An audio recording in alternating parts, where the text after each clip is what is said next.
This is one of the biggest comebacks in FNCS history. This zero to hero story of Acorn and Cold brings them from barely top 20 after day 1 to first on day 2 in an overall podium placement between both sessions. So today I'm going to be VOD reviewing and breaking down their 2 victory royales and 10 plus kill game in grand finals. So here we are in game 9. Like I said, FNCS is a 2-day format, so the first 6 games were on day 1, which they did not do good in. They were heavily contested by 1 or 2 teams at this brutal beachhead POI, but then on day 2 they got contested much less, and on this game they are actually completely uncontested. And some of you might be wondering how they could possibly get a medallion POI uncontested in grand finals. Well, it's because there's a LAN event next season that you have to qualify for through grand finals placements. And back in chapter 5 season 1, Acorn and Cold won it, solidifying their spot in that LAN event. That means in this lobby there's roughly 46 other teams that have not qualified to that LAN yet, but Acorn and Cold have. So for a lot of people, it doesn't make sense contesting this team because they can take super aggressive off-spawn fights and not really care if they die, whereas every other team needs to qualify and does care if they die.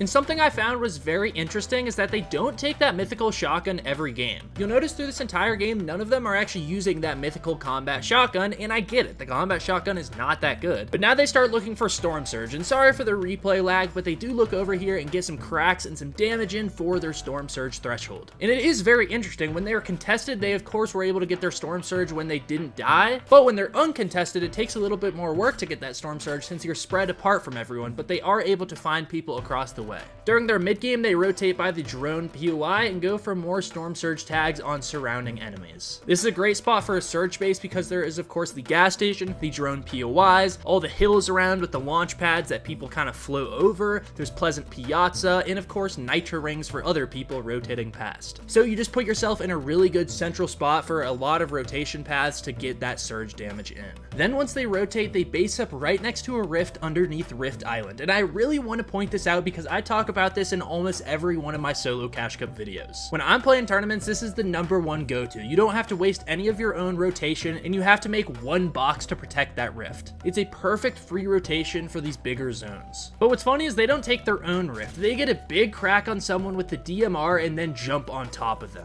Yes, this is grand finals, yes, this is day 2, and yes, they need a big game, so they are keying.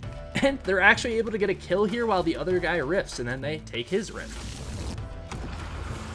So right here, they're around 350 surge above, but that's going to drop very quickly with this lobby. So while most people, when having a glider free rotation, they would land in the back side of zone, but they actually decide not to. They go to land front side of zone and kind of get punished for it. Cold gets absolutely demolished, but now they're based up in the front side of zone and they're able to look around, box fight, and get some more Storm Surge damage. And that worked really well for them. They got the half and half zone and then fought this duo in a box fight strategy and got the kill in that refresh that they needed to win this game. Because it's now zone 7 and Acorn has 5-5-1 and Cold has 5-5-3 mats, so they are doing very well. And when it comes time to rotate, they do the crash pad and fizz strategy and go super far into the next zone. And what I really love about watching them is this seems like something that anyone could do. They're not doing some crazy clutch or having some crazy mechanics to get kills and refreshes. They're just playing this like honestly something that you would see in a duos Cash Cup. And then they launch again, they get some more surge damage while in the sky gliding over, and then base up. A strategy I see them do a lot to get kills is to build 2 boxes, edit that floor beneath them, add a stair, and then just push whoever is in that next box below. But in this case, they weren't able to get anything.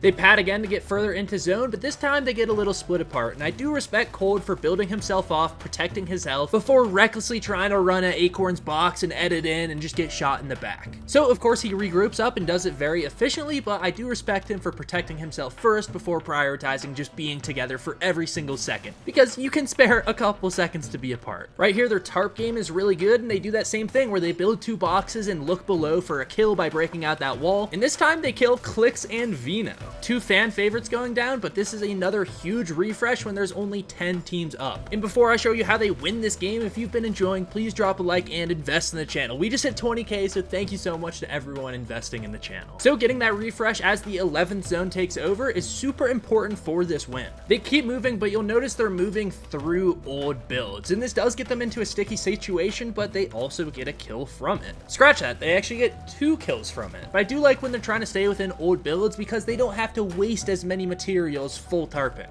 But as soon as they get out of those old builds, they again have to resort back to full tarping. But this is okay because it keeps their health up, and that is the most important thing when you're going into the 11th and 12th zone. So right here, they're actually maintaining the low ground really well. They have a tarp fully built onto the front side of zone and are looking back and forth, seeing wherever they can pick up a kill and get a cheeky under the wall kill right here for another refresh. They pick up that loot and get to about 200 mats, which doesn't sound like a lot, but when the final zone is about a 3x3 square, that is a ton. So Cold is like full building and box fighting on this lower layer, getting good shots in and just fighting. That's a huge mindset change that I've recently realized, is that there's no set good mat limit or bad mat limit. It's all relative to the size of the zone or the size of the place that you're fighting.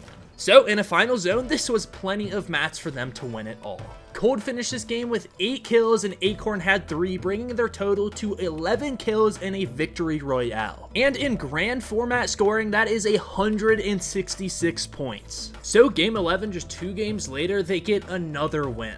I thought it was super interesting that they're playing in Storm right here and got a huge advantage by just sliding on this guy. He gets a big shot initially and slides into him with that nitro doing damage. And I like how Acorn and Cold fight together but separately at the same time. So right here, they run in and push this guy's wall together, but when they don't get it first try, they back up and play their ones apart. Whether they need to heal up, refresh, just go for a one-on-one matchup, they can do that, but as soon as Cold gets another big shot on this guy, they start pushing again together. And Acorn comes up behind and continues to spray with him. So Cold drops down and gets a perfect Mongrel classic, killing and knocking down Tayson. They unfortunately aren't able to get the second kill, but do just full eliminate Tayson for that refresh for that loot. So moving on into endgame, they're playing out of the same box, but they do hear someone behind in their old tarp, so they're able to edit and get a nice free shot with the gatekeeper on this team. And since they have the health advantage, Cold pushes in a little too far, does get an extra shot on them, but gets hit hard himself while Acorn's able to clean up that fight. Again, they have really good mats now in Flowberry, Fizz, Pad into zone. And if you'll notice, what they're looking at is there is no established high ground right now. They launch over and take the highest spot on the map, and even though they're not too high, they're only about 3 or 4 stories up, this is a great opportunity if they want to take and establish a real height in Skybase moving forward.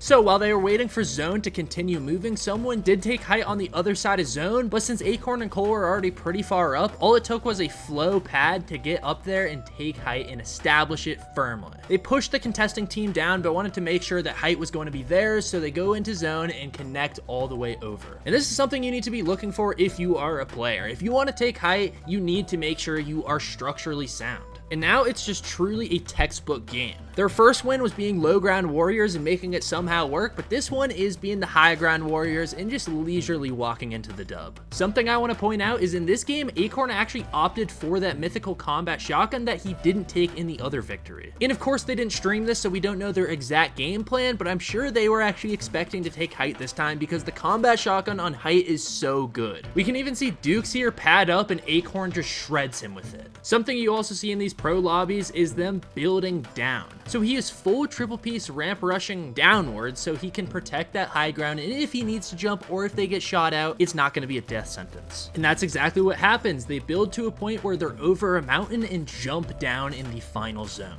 And because of their health and height advantage, they're able to just get a few more cleanup kills at the end with 1 or 2 shots. And these are big name, big contenders like Peterbot. So now Acorn and Cold are completely alone in this final zone, and someone is heal offing against them in Storm. Acorn, of course, has 2 medkits, so he goes to heal off, while Cold makes an attempt to find him, but it doesn't matter because he was dead to zone anyway.